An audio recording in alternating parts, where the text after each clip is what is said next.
السلام عليكم ورحمة الله تعالى وبركاته. مرحبا بنات، يا ربي الكل يكون بخير وبصحة وعافية، واللهم صل على محمد وآل محمد وبارك على محمد وآل محمد. آسفة جدا على الانقطاع اللي صار، والكريجة المفروض تنزل قبل العيد. بس لاحظوا لي جمالها وبياضها، وهذا كله هي بالزيت.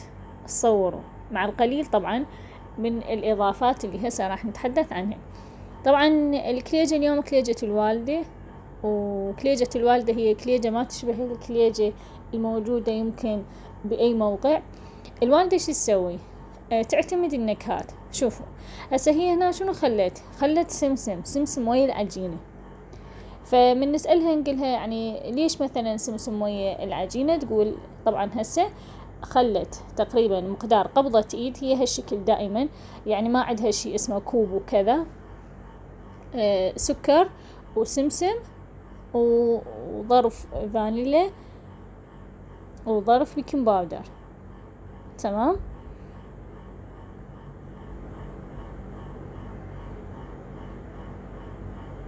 وتقريبا ايضا هذا المقدار، يعني احنا نعرف شنو يعني جاي تقصد، هي هسه جاي تكيل او جاي تقيس يعني بايدها. عرفتوا شلون؟ هذا يعني عينك ميزانك، شغل الوالدة. بس انا ان شاء الله راح انزل لكم المقادير. وايضا خلت الزيت تقريبا، طبعا هسه اذا اريد اتحدث بالمقادير، تقريبا كيلو طحين مع كوبين من الزيت، وتقريبا نصف كوب من السكر، هذا الكوب الثاني يعني من الزيت، الكوب الاول اللي يعني خلته بالبداية. طبعا والشغل على البساطة، ابد الوالدة ما تحب شيء اسمه مقادير، دايما تقول انا هالشكل اشوف. انتم لاحظوا، شوفوا الدهن او الزيت العفو. بالمناسبة اذا البنات يكتبوا لي يصير دهن، يصير دهن. شوفوا شلون يعني مثلا استوعب الطحين هذا الزيت اللي ينضاف، مو كلش يعني فوق المعقول بحيث العجينة تلتم، لا شوفوا هالشكل العجينة تاخذ الزيت. لأن الأغلب ما عندهم ترى دهن، ما يقدرون يشترون دهن، ما يقدرون يشترون جنة وغيره وكذا، فبالما هو موجود. وهنا شيء أكيد رشة هيل مطحون. طبعا الهيل المطحون ما تستغنى عنه الوالدة أبد، وبالعكس الهيل المطحون ينطي طعم وريحة ولا أروع للكليجة. هسه نبدي نضيف الماء أو الماء. طبعا كل شي قلنا على البساطة وبالمقادير اللي الوالدة تشوفهن، وحتى على أرض يعني مثل ما هو موجود داخل البيت أنا صورته لكم.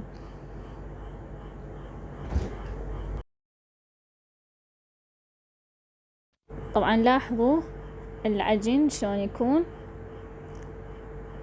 هالشكل. هسه الوالدة راح تضيف يعني إضافة للي يحب يضيفها. دائما ما تقول إنه هذه الإضافة للطعم ليس إلا إنه نصف قالب من الزبد، نصف قالب. طبعا هسه من بعد ما تعجن راح تضيف.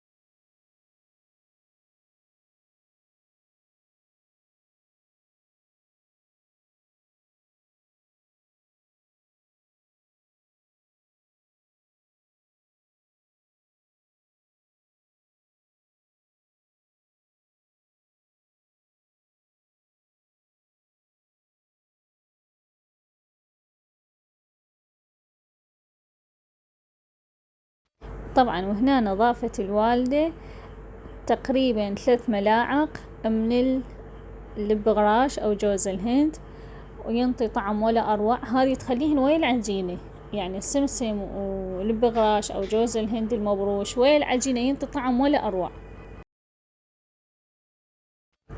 وهنا ايضا مثل ما قلت لكم قبل شوية، خلت زبد. طبعا اي نوع من الزبد، المهم ينطي طعم. تقريبا نصف قالب زبد. تمام. هذه بعدين نصف القالب الزبد.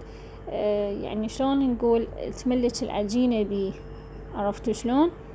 هذا هو يعني حتى العجينة مالتها يعني بسهولة تتشكل وما تتشقق أبد، يعني كلش حلوة ومرتبة.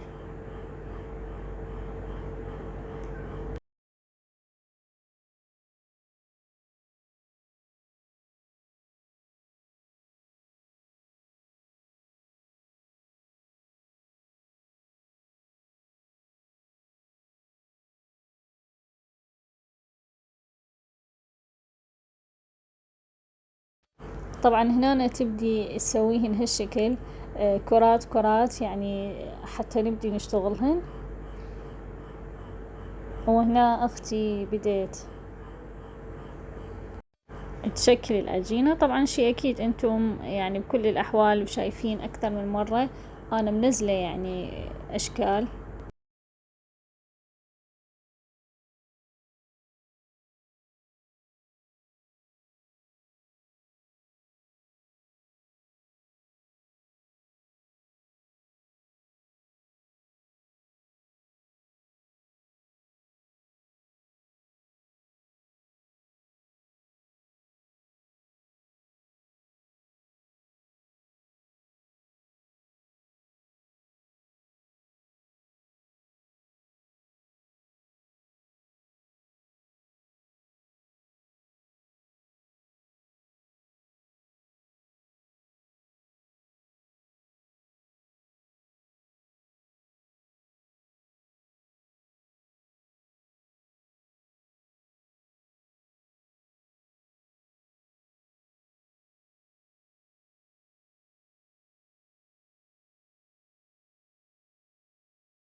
طبعا هنا لفة الوردة، أكيد يعني الأغلب العراقيين يعرفون هذه اللفة من قبل، إذا كانوا يعني يشتغلون بالكليجة وماكو قوالب، أو هم يحبون هذه اللفة حتى وإن كان أكو قوالب.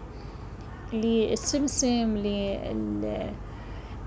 طبعا اللب غراش أو جوز المبروش، هذه اللفة أمي دائما تسويها. مستحيل تسوي كليجة ما تسوي هاي اللفة، يعني تحبها دائما. فاحنا نعرف الكليجة مسويتها الوالدة، ومن هذا الديزاين طبعا. وهذه ايضا اشكال اخرى للي يحب يعني يسويها، مو بالضرورة انه هي كلها ممكن انه تكون تشتغلون بيها. وهنا نبدي ندهن الكليجة بالبيض. أبد طبعا ما يترك ريحة. دائما البنات يقولون شنو تلمعون الكليجة؟ نلمع الكليجة بيض حبايب، ماكو بيض حليب كلش ثخين ألمع الكليجة بيه. أخلي ويا الكليجة نكهة برتقال أو نكهة فانيلا أو أي نكهة موجودة عندي. ما موجودة نكهة أخلي شوية هيل، أي شيء أخليه. تمام. شوفوا جمال الكليجة، شوفوا جمال الكليجة يا إلهي، تخبل يعني بشكل مو طبيعي طعمها. المهم لا تنسون اللايك، أريد لايكات حبايب، يعني فعلا أنا محتاجة اللايكات. ليش؟ لأن القناة إذا ما توصل إلى عدد من اللايكات ما تصعد. تمام.